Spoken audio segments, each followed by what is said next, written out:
సోనాపూర్ ఒక మామూలు గ్రామం. అక్కడ కలలు తరచూ పొలాలలోనే చెదిరిపోతూ ఉంటాయి. అదే గ్రామంలో అర్జున్ ఉండేవాడు. తను యవ్వనస్తుడు, కష్టపడి పనిచేసేవాడు. తన ముసలి తల్లి ఆర్తితో పాటు ఒక చిన్న గుడిసెలో నివసించేవాడు. ఊరి చౌరాస్తాలో ఉన్న వడాపావ్ బండితోనే తన జీవితం గడుస్తుంది. బండి చిన్నది, కాని అర్జున్ కళ్లల్లో కలలు చాలా పెద్దవుండేవి.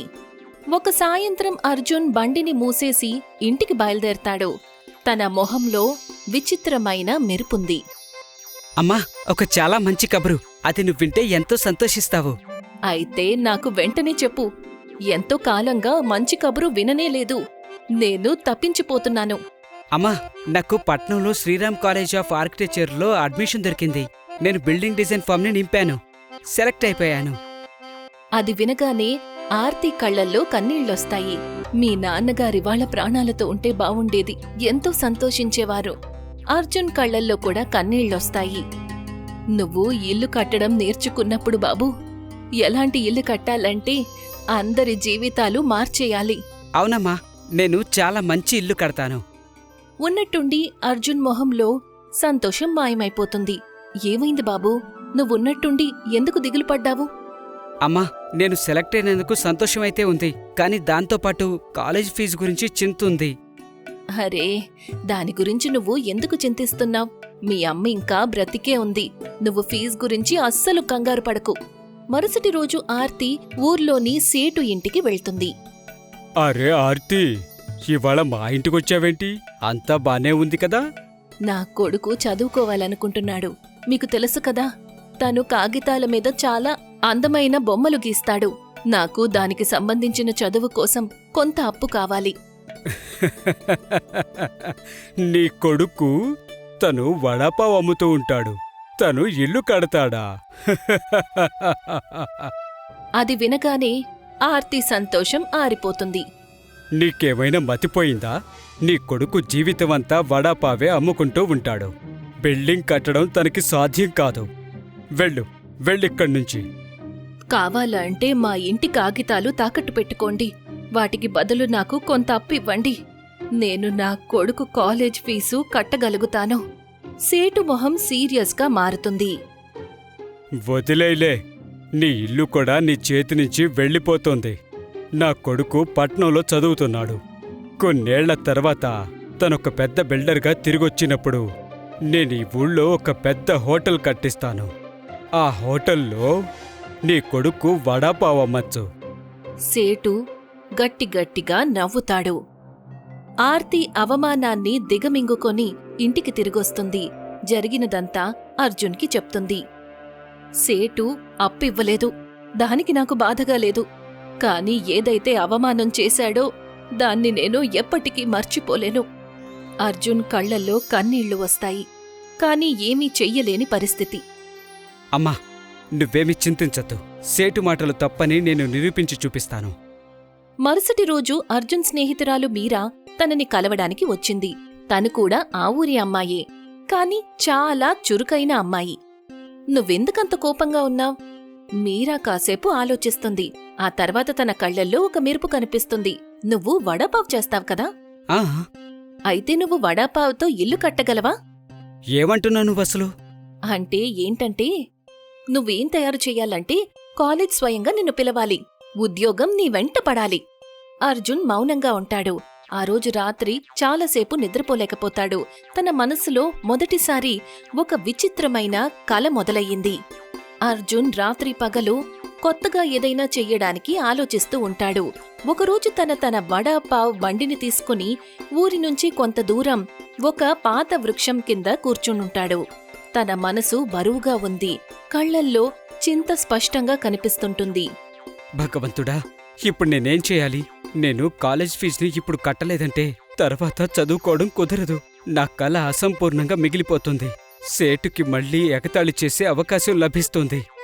అప్పుడే అక్కడికి ఒక బికారి వస్తాడు. నాకు చాలా ఆకలిగా ఉంది బాబు. తినడానికేమైనా ఇవ్వండి. నా దగ్గర డబ్బుల్లేవు.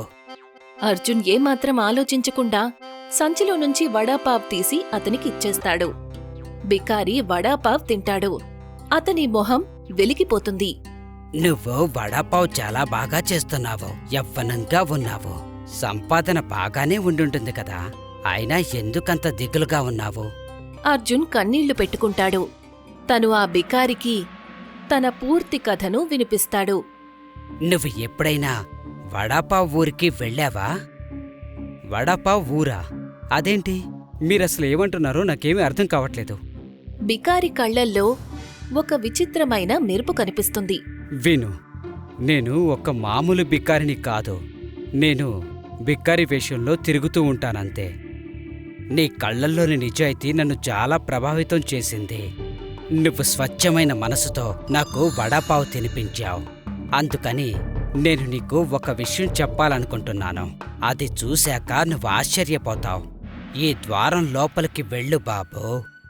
ఆ మాట చెప్పగానే బికారి కళ్ళల్లో నుంచి రంగురంగుల కిరణాలు వస్తాయి.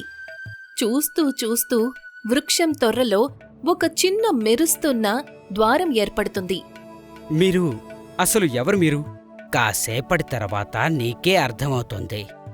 బికారి అర్జున్ చెయ్యి పట్టుకుంటాడు. తనని ద్వారం లోపలికి తీసుకువెళ్తాడు. మరుక్షణం అర్జున్ ఒక ఎంతో అందమైన, చాలా విచిత్రమైన ఊర్లో ఉంటాడు. బికారి ఇప్పుడొక అందమైన యువకుడిగా మారిపోయి ఉంటాడు.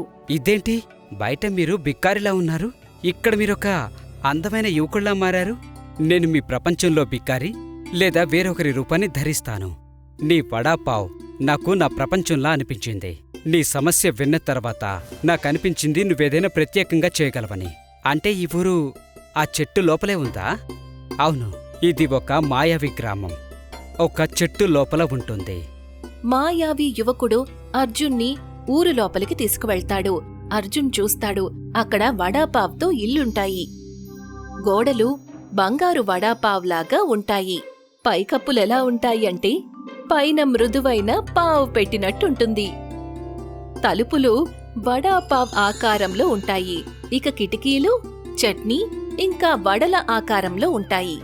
దారంతా కూడా వడాపావ్లాగా ఎత్తుపల్లాలతో ఉంటుంది. నాకసలు నమ్మకం కలగడం లేదు. ఇప్పుడు నేను నీకు ఇక్కడ వడాపావ్ ఇల్లుని తయారు చేసే కళను చూపిస్తాను. మాయావి యువకుడు అర్జున్కి నేర్పించటం మొదలు పెడతాడు. వడాపావ్ ఆకారాన్ని, అలాగే బలమైన ఇంటిని ఎలా తయారు చెయ్యాలి అని. గుండ్రంగా పావులాగా ఉండే గోడలు వేడిని చలిని తట్టుకునేటట్టు ఎలా ఉండాలో, వడలాంటి బలమైన గోడలు ఇంటినెలా కాపాడతాయో చూపించాడు. కొన్ని రోజుల్లోనే అర్జున్ ఆ కళలో నిపుణుడవుతాడు. మీకు ధన్యవాదాలు. ఇప్పుడు నాకు నమ్మకం కలిగింది. నేను వడాపావ్ ఇంటిని తయారు చేయగలను. మాయావి యువకుడు నవ్వుతూ ఇలా అంటాడు. ఇక నువ్వు వెళ్లే సమయం వచ్చేసింది. కాని గుర్తుపెట్టుకో, ఈ ఊరి రహస్యం ఎవ్వరికీ చెప్పకూడదు. అతను అర్జున్ చెయ్యి పట్టుకుంటాడు. రంగురంగుల కిరణాలు మళ్లీ వస్తాయి. ఇక మరుక్షణం ఇద్దరూ వృక్షంలోంచి బయటికొస్తారు. మాయావి యువకుడు మళ్లీ బికారిగా మారిపోతాడు. అతను నవ్వుతాడు. ఏమీ మాట్లాడకుండా అక్కడ్నుంచి వెళ్ళిపోతాడు. అర్జున్ ఆ వృక్షం కిందే నిలబడి ఉంటాడు. కాని ఇప్పుడు అతని కళ్లల్లో నిరాశ కాదు, ఒక కొత్త వెలుగు ఉంటుంది. మరుసటి రోజు తన ఇంటి ఎదురుగా ఏదో విచిత్రంగా తయారు చేయడానికి ఏర్పాట్లు చేస్తుంటాడు. అప్పుడే మీరా అక్కడికి వస్తుంది. తను ఆశ్చర్యంతో అర్జున్ని చూస్తూ ఉంటుంది. అర్జున్, నువ్వు ఏం చేస్తున్నావ్? నువ్వు చూస్తూ ఉండు. అర్జున్ చూస్తూ చూస్తూ వడాపావ్ ఇంటిని తయారు చేస్తాడు. కాసేపట్లోనే అక్కడొక విచిత్రమైన ఇల్లు తయారవుతుంది. ఇల్లు అచ్చం వడాపావ్లాగా ఉంటుంది. గుండ్రంగా బంగారు వన్నెలో, ఇక మధ్యలో ఆలులాగా ఉబ్బిపోయినట్టుగా ఉంటుంది. పైకప్పు ఏ విధంగా డిజైన్ అయ్యుంటుందంటే వర్షపు నీళ్లు జారిపోయి కింద పడిపోయేలాగా. గోడలు దట్టంగా ఉంటాయి. ఎండాకాలంలో చల్లగా, చలికాలంలో వేడిగా ఉండేటట్టు. ఇంటి లోపలి హాల్ ఎలా ఉంటుందంటే పావు మధ్యలో మసాలా పెట్టినట్టు. గోళాకారంలోని గదులు ప్రాకృతిక వెలుగుతో నిండి ఉంటాయి. ఇక గాలి ప్రవాహం ఎలా ఉంటుందంటే ఫ్యాన్ వేసుకునే అవసరమే ఉండదు. మీరా అదంతా చూసి ఆశ్చర్యపోతుంది. అర్జున్, నేను నీకు ఇలాగే చేయమని చెప్పాను. నువ్వు నిజంగానే వడాపావ్ ఇంటిని కట్టి తయారు చేశావు. అసలు నువ్విదంతా ఎక్కడ నేర్చుకున్నావ్? ఇది ఒక రహస్యం. నేనది ఎవ్వరికీ చెప్పలేను. సరే, నేను ఎప్పటికీ ఈ రహస్యం గురించి నిన్ను అడగనులే.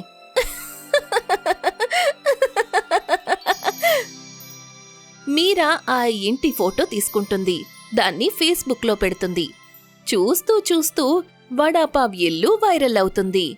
ఆర్కిటెక్చర్ కాలేజ్ల మేళా జరుగుతుంది.